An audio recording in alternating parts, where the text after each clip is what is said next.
Hi friends, visual వండర్గా తెరకెక్కి Telugu ప్రేక్షకుల ముందుకు వచ్చిన మిరాయి సినిమా ఎలా ఉందో ఇప్పుడు చూద్దాం. ఈ సినిమా కథ ఏంటి అంటే, కళింగ యుద్ధం తర్వాత తన సంపదని, తన జ్ఞానాన్ని 9 గ్రంథాలుగా మార్చి 8 మంది సైనికులకి, మిగిలిన గ్రంథాన్ని ఋషులకి ఇస్తాడు అశోకుడు. ఋషుల దగ్గర ఉన్న గ్రంథం మృత్యువును ఎలా జయించాలి అన్న దాని మీద రాసిన గ్రంథం. ఆ గ్రంథం కోసం అశోకుడి సైనికుల దగ్గర నుంచి 8 గ్రంథాలు తీసుకొని ఆ మిగిలిన ఒక్క గ్రంథాన్ని సంపాదించడం కోసం మహాబీర్ లామా అనే ఓ దుష్టుడు ప్రయత్నాలు చేస్తూ ఉంటాడు. ఇది తెలిసిన అంబిక అనే లేడీ రిషి ఆమె కొడుకుని త్యాగం చేస్తుంది. 24 ఏళ్ల తర్వాత ఆ కొడుకు తిరిగి వచ్చి ఆ గ్రంథాన్ని కాపాడడం కోసం ఏం చేశాడు అన్నదే కథ.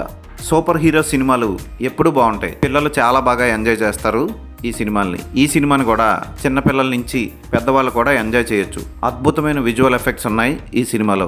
అయితే అన్ని చోట్ల కాదు, అక్కడక్కడ అదిరిపోతాయి, కొన్ని చోట్ల తెలిసిపోతాయి. తేజ సజ్జా హీరోగా నటించిన హనుమాన్ చూసిన తర్వాత పర్వాలేదు అనిపిస్తాడు అతని యాక్టింగ్తో. ఈ సినిమాలో కూడా అలాగే పర్వాలేదు అనిపించే నటనే ప్రదర్శించాడు. అయితే సూపర్ హీరో సినిమాలకు కావాల్సింది మినిమం సూపర్ హీరో బాడీ ఉండాలి. అతనికి అది లేదు. అయితే ప్రభాస్ లాంటి బాడీ ఉండాలి, లేదా కనీసం టైగర్ ష్రాఫ్ బాడీ అన్నా ఉండాలి. ఆ రెండు కూడా లేవు తేజ సజ్జలో. సో ఇతను సూపర్ హీరో అంటే నమ్మబుల్గా అనిపించడు. కానీ కొంతవరకు దర్శకుడు దాన్ని స్పెషల్ కాస్ట్యూమ్స్తో కవర్ చేశాడు. కాస్ట్యూమ్ డిజైనింగ్ చాలా బాగుంది. తేజ సజ్జా క్యారెక్టర్ని నిలబెట్టినవి కాస్ట్యూమ్సే. అయితే అతని ప్రయత్నంలో ఏం లోపం లేదు. ఫైట్స్ చక్కగా చేశాడు, డాన్స్ ఓకే అనిపిస్తాడు, డైలాగ్స్ కూడా చెప్పాడు. కానీ అవి ఎలా ఉంటాయంటే, చిన్నపిల్లలు అతికించిన మీసం పెట్టుకొని స్కూల్లో అల్లూరి సీతారామరాజు ఏకపాత్రాభినయం చేసినట్లు అనిపిస్తుంది. ఇంకా అతని ఫేస్లో చిన్నపిల్లల లక్షణాలు పోలేదు. చూడడానికి పిల్లాళ్లాగే అనిపిస్తాడు కానీ మ్యాన్లీ లుక్స్ రాలేదు. సో అంతేకాదు, ఎక్స్ప్రెషన్స్ కూడా ఒక లిమిటెడ్ ఎక్స్ప్రెషన్స్తోనే అతని సినిమాలన్నీ తీస్తున్నట్లు అనిపిస్తుంది.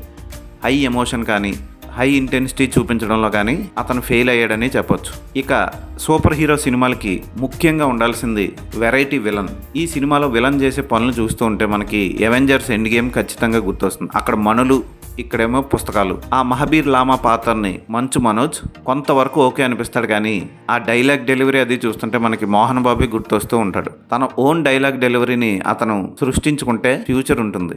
అక్కడక్కడ అతను విలనిజం ఓకే అనిపించిన కొన్ని చోట్ల అంతగా విలనిజం పండినట్లు అనిపించదు.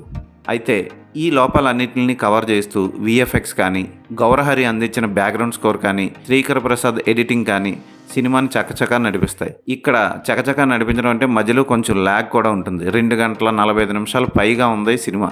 ఇక హనుమాన్ ఎలా అండగా నిలబడ్డాడో ఈ సినిమాకు కూడా మన బాహుబలి బ్యాచ్ని తీసుకొచ్చి స్పెషల్ అపిరెన్స్లు చేయించారు. బాహుబలి ఒక్కడే కాదు, బాహుబలి బ్యాచ్ అంటే ఎవరున్నారో మీరు ఊహించుకోండి, 2 ఉంటారు. ఆల్రెడీ చాలా మందికి ఈ సినిమాలో ఏం సర్ప్రైజ్ ఉన్నది అన్నది బయటకు తెలిసిపోయింది, నేను చెప్పాల్సిన అవసరం లేదు. శ్రియా ఓకే అనిపిస్తుంది. ఆమె పాత్రను డిజైన్ చేసిన తీరు బాగుంటుంది. కథని ముందుకు నడిపించే పాత్రలు అదొకటి. జగపతి బాబు, జయరాం ఋషుల పాత్రలు ఓకే అనిపిస్తాయి. కొంచెం వాళ్ళ గెటప్ల విషయంలో శ్రద్ధ తీసుకుని ఉంటే బాగుండు. ఇంటర్వెల్ దగ్గర పక్షి ఎపిసోడ్ ఓకే అనిపిస్తుంది.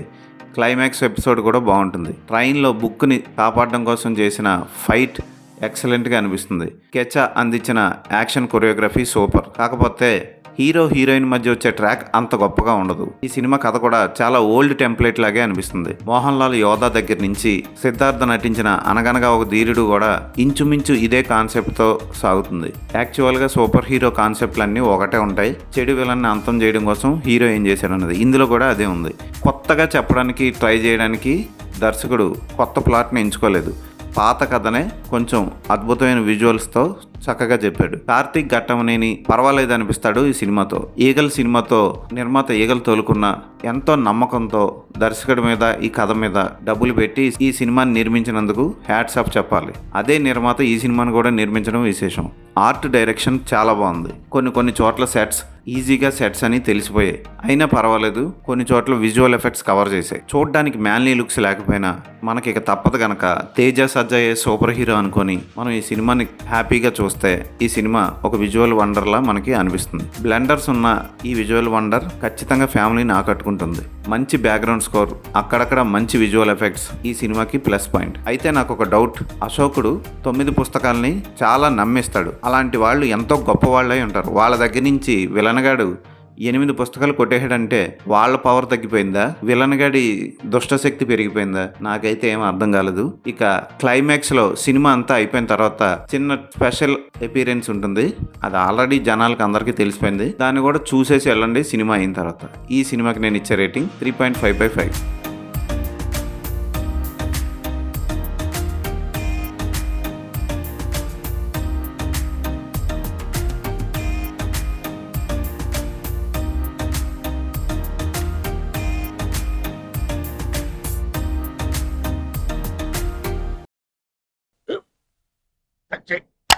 మన స్కూల్ బెంచ్ లాగా ఎంత గట్టిగా ఉందోరా. కొట్రా, కొట్టు, పర్లేదు, కొట్టు. అబ్బా చైన్ పెట్టేసింది బాబాయ్. ఆ, ఏంటి నువ్వు కొడతావా? కమా బీట్ మీ యార్. వద్దు బాబాయ్. వాడిని నేను కొట్టడం లేదమ్మా, వాడినే నన్ను కొట్టమంటున్నాను. నువ్వేం కంగారు పడక్కర్లేదు. అడుగుతావేంటి?